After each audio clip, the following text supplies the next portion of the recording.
ये वनांचल विकास केंद्र शुरू करने वाले किस तरह से काम होगा उसमें और कब तक शुरू हो जाएगा?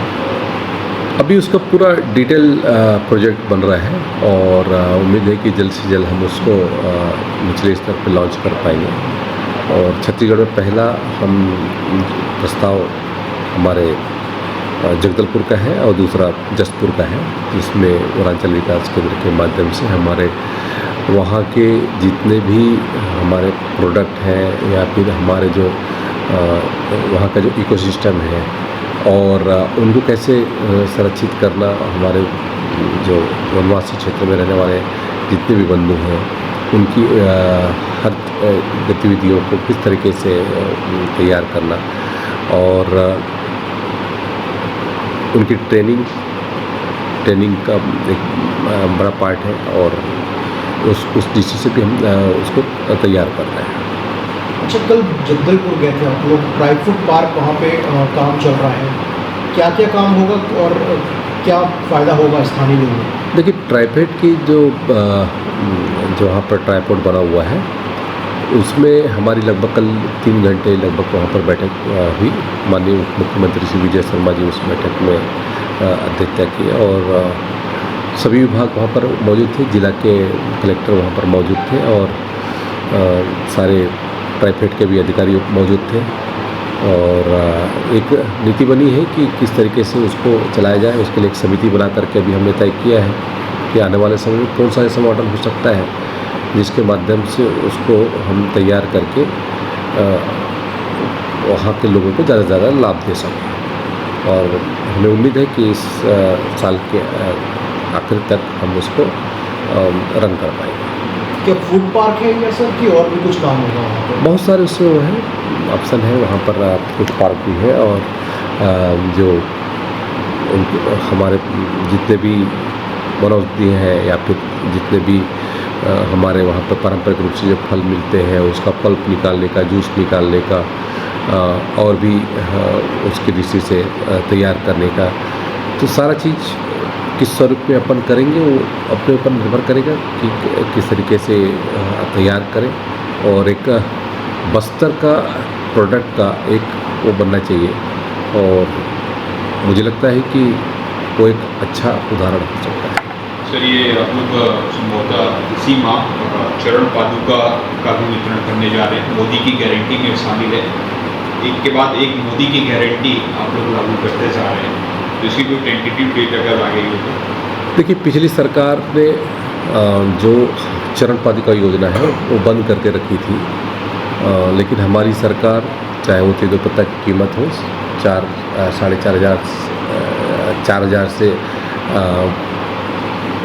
5,500 रुपये मानक बोरा हमारी सरकार ने किया। उसी तरीके से हमारे जो चरण पादुका जो हमारी तेजपत्ता संग्राहकों को दिया जाता था उसको फिर से प्रारंभ करके इस बात का संदेश दिया है कि हम अपने वनवासी भाइयों के हर दृष्टि से, उनकी रक्षा करने की दृष्टि से, उनकी स्वास्थ्य की दृष्टि से, उनकी कुशलता की दृष्टि से उनके साथ में हम खड़े हैं। वो हमारे परिवार के सदस्य हैं और उनके जो भी योजना है उस योजना को हम बेहतर तरीके से क्रियान्वित करेंगे। डेट क्या है इस माह हो जाएगा? इस माह के अंतिम तारीख तक हम चरण पादुका वितरण का कार्यक्रम चालू करेंगे और माननीय मुख्यमंत्री जी उस कार्यक्रम को समाप्त करेंगे। सर, दीपक बैज ने आपको, धर्मेंद्र नेताम जी को और महेश कश्यप जी को मानहानि का नोटिस भेजा है? मैंने सर व्हाट्सएप के माध्यम से देखा, सोशल मीडिया में मैंने इसको देखा, लेकिन दीपक बैज जो कि मैंने पहले ही कहा कि वो धर्मांतरित है कि नहीं मुझे नहीं मालूम, लेकिन मतांतरण तो हो चुका है। और जो व्यक्ति आदिवासी समाज के धर्म, आस्था, संस्कृति को लेकर के यदि चुप्पी साध करके बैठता है तो इससे बड़ा दुर्भाग्य क्या हो सकता है कि वो आदिवासी समाज के नाम पर नेतृत्व करते हैं। और जब अवैध धर्मांतरण होता है या हमारे धर्म और संस्कृति को जब क्षति पहुंचाने की बात होती है तब ये कहते हैं किनके साथ खड़े दिखाई देते हैं। मेरे पास भी फोटोग्राफ्स हैं, सबूत हैं जो कहीं ना कहीं से ऐसे तत्वों को वो पोषित करते हैं, ऐसे तत्वों को प्रोत्साहित करते हैं।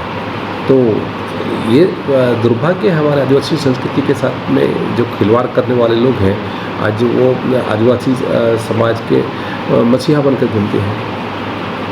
सर, रेडियो कॉलर की कमी है वन विभाग के पास, दूसरे राज्यों पर डिपेंडेंसी है, तो क्या आप खुद खरीदी करेगी अब छत्तीसगढ़ वन विभाग रेडियो कॉलर की? आने वाले समय में इसकी भी पूर्ति की जाएगी और जल्द से जल्द, क्योंकि फॉरेस्ट ने बहुत कुछ किया है और देश का तीसरा बड़ा राज्य है, और कैंपा या फिर हमारे राज्य मत से हम इसकी पूर्ति भी करेंगे। सर, एक और सवाल, वन थैंक यू। एक सवाल, धन्यवाद सर। एक सवाल सर, चलिए। 2 घंटा वेट किया सर। क्या है? फॉरेस्ट विभाग के अधिकारी अन्य विभागों में भी कार्य कर रहे हैं।